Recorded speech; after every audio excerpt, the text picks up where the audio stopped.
Hello बच्चों, हम लोग यूनिट 9 कर रहे थे। यूनिट 9 में लीडरशिप के जो मॉडल्स हैं उनके बारे में पढ़ रहे हैं। तो आज का जो मॉडल है, जो थ्योरी है, वो है हर्से ब्लैंचार्ड। द हर्से ब्लैंचार्ड मॉडल क्या है? जो हर्से ब्लैंचार्ड मॉडल क्या है उसके बारे में जानेंगे। द हर्से ब्लैंचार्ड मॉडल जो है ये एक सिचुएशनल स्टाइल व developed author Paul Hersey and leadership expert Ken Blanchard द्वारा ये डेवलप हुआ था, ये जो मॉडल है। और it is a flexible leadership style. ये जो स्टाइल है लीडरशिप की, ये बहुत ही फ्लेक्सिबल है।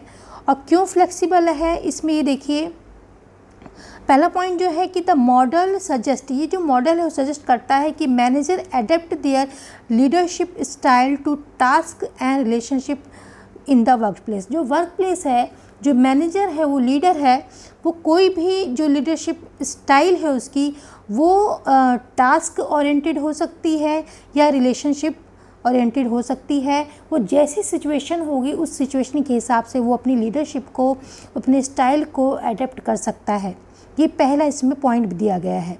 यानी कि दो इसमें चीज़ें तो बताई हैं, एक टास्क होती है निर्धारित और एक होती है रिलेशनशिप। यानी कि जो फॉलोवर्स हैं, जो एम्प्लॉइज़ है, उसके साथ उसका कैसा रिलेशनशिप है, और वो उस पर ज़्यादा ध्यान देता है कि टास्क जो है उस पर ज़्यादा टास्क कितना कराना है, जो लक्ष्य रखा गया है, जो कंपनी का टास्क रखा गया है उसको कितना उसको ध्यान में देता है। इन दोनों पे उसकी लीडरशिप स्टाइल जो है वो निर्धारित होती है। लेकिन इस थ्योरी में एक बात और कही गई है कि इसमें हर्से और जो केन ब्लैंचार्ड हैं, वो सिचुएशन लीडरशिप थ्योरी जो है, इसमें एक बात पे और ध्यान दिया गया है कि लीडरशिप स्टाइल जो है वो depend on followers and maturity. उनकी जो मैच्योरिटी है, यानी उसकी जो स्किल है वो कितनी डेवलप है, वो कितना काबिल है, उस कितना रेडी है उस काम को करने के लिए, यानी कि उसकी मैच्योरिटी लेवल या रेडीनेस की लेवल को मापा जाता है। उन चीज़ों को ध्यान में रखकर जो लीडर है वो अपने स्टाइल को, अपने लीडरशिप स्टाइल को चूज़ करता है। अब इसमें उसके जो मैच्योरिटी लेवल है या रेडीनेस है, उसको कैसे मापेंगे? उसके लिए देखिए, इन्होंने एक तरफ तो हमको वो कितना उसकी स्किल डेवलप है उसको D1, D2 और D3, D4 से मापा जाता है। एक तरफ उसकी योग्यता कितनी है, एबिलिटीज़ कितनी हैं, या दूसरी तरफ उसकी विलिंगनेस कितनी है। इसमें विलिंगनेस में कॉन्फिडेंस आता है, कमिटमेंट आती है उसकी, और जो योग्यता है उसमें कॉम्पिटेंस आता है। ठीक है, तो ये चीज़ जो है, अब जो D1 है, D1 में देखिए, अब जैसे नया नया एम्प्लॉय किसी कंपनी में आया है तो जाहिर सी बात है कि उसमें इतना कॉन्फिडेंस भी नहीं होगा और उसकी योग्यता भी इतनी नहीं होगी। अब धीरे धीरे जब उसकी योग्यता थोड़ी डेवलप होगी तो वो D2 में आता है, यानी लो से लेकर सम तक जब पहुंचता है तो उसकी जब योग्यता बढ़ती है तो उसके अंदर जो कॉन्फिडेंस है वो भी बूस्टअप होता है। अब तीसरा है D3। D3 में क्या होता है, मॉडरेट, यानी कि और ज़्यादा उसकी योग्यता बढ़ती है, और यानी कि मॉडरेट से हाई तक पहुंचती है, और उसकी जो कॉन्फिडेंस है वो भी मॉडरेट और हाई होता है। अब D4 में देखते हैं कि D4 में वो काफ़ी स्किल उसकी डेवलप हो गई है, और वो तो हाई स्किल हो गई है उसकी, और वो कोई भी टास्क को बहुत अच्छी तरह से कर सकता है, और तो उसका कॉन्फिडेंस जो है वो भी बूस्ट हो गया है। वो भी मतलब उसके काम करने की योग्यता बढ़ गई है, उसके साथ साथ उसका कॉन्फिडेंस भी बढ़ गया है।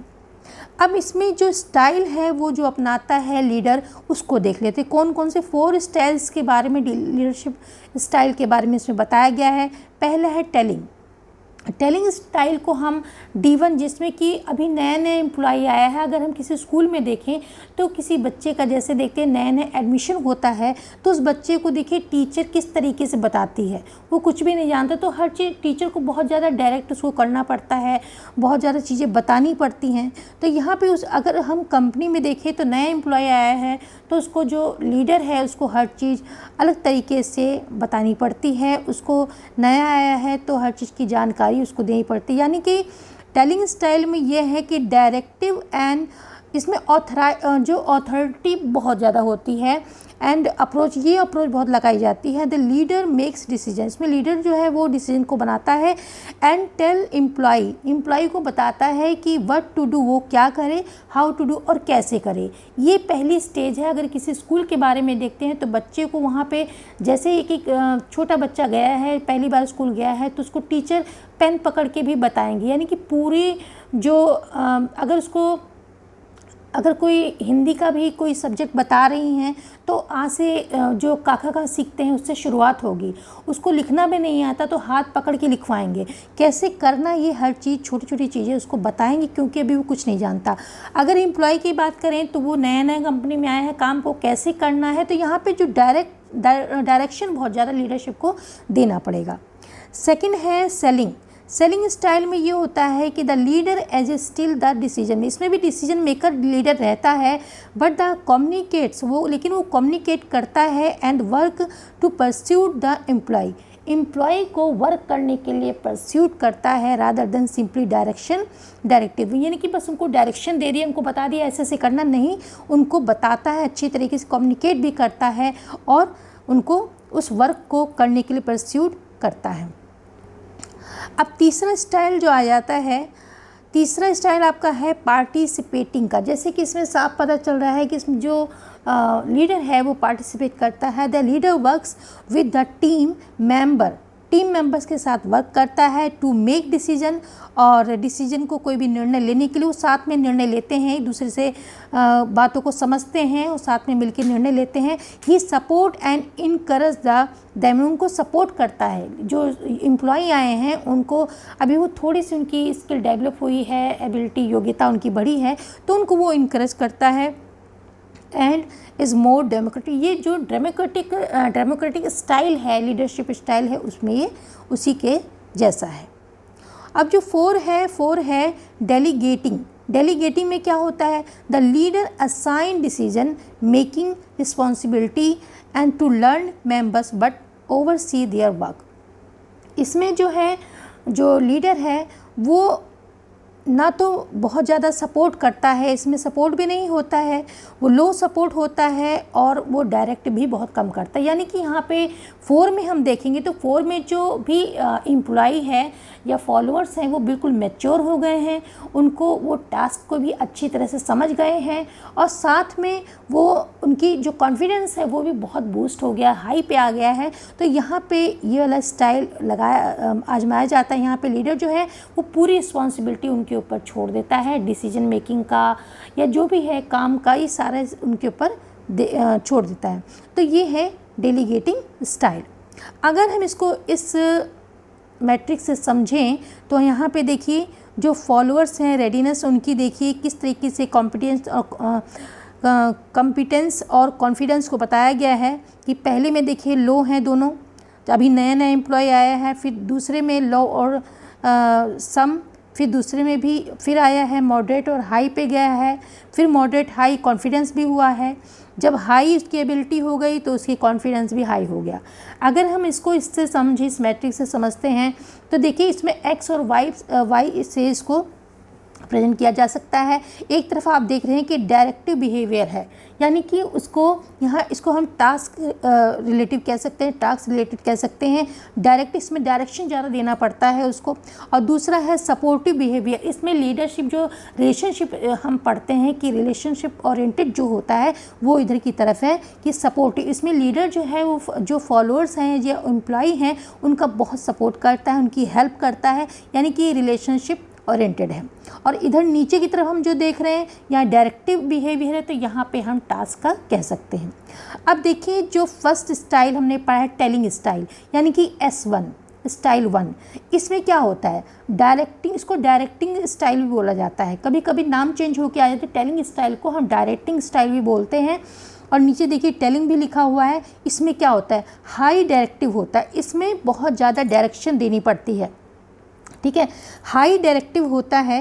एंड इसमें जो सपोर्ट होता है बहुत लो होता है, सपोर्ट बहुत कम दिया जाता है और डायरेक्ट ज़्यादा किया जाता है। इसमें इसको टेलिंग स्टाइल भी कहते हैं, जैसा कि अभी हम लोग पढ़ चुके हैं। तो S1 में यानी कि जिसमें दोनों ही आप पढ़े हैं कि उसमें लो है मतलब उसको अभी कॉन्फिडेंस भी नहीं है और एबिलिटी भी उसके नहीं है, तो वहाँ पे टेलिंग स्टाइल यूज़ की जाएगी।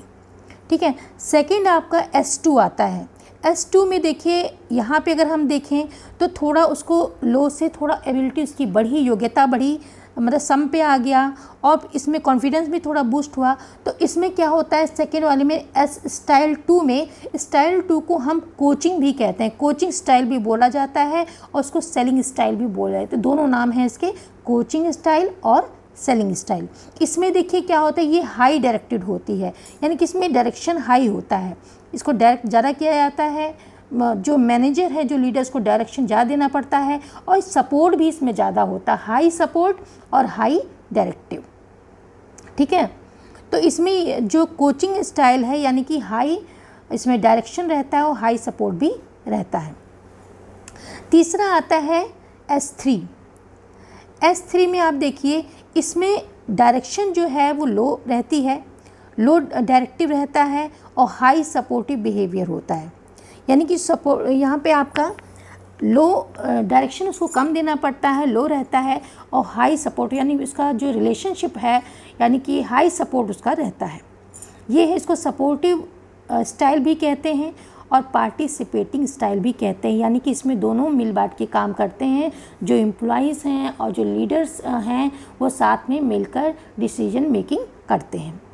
अब S2 यानी कि स्टाइल 4 में क्या होता है, स्टाइल 4 में लो डायरेक्टेड होता है, यानी कि इसमें डायरेक्शन कम होती है।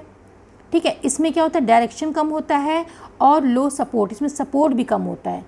यहाँ पे हम डेलीगेटिंग स्टाइल जो हमने पढ़ा है वो है कि वो जो मैनेजर है, जो कि लीडर है, वो ज़्यादा सपोर्ट भी उसका नहीं होता, सपोर्ट भी नहीं देता है, क्योंकि यहाँ पे जो उसके एम्प्लॉय में मैच्योर हो चुके हैं, उनको उनकी योग्यता और कॉन्फिडेंस काफ़ी बूस्ट हो गया है, तो वो लो डायरेक्शन देते हैं, लो डायरेक्टिव होती है और लो सपोर्ट भी होता है।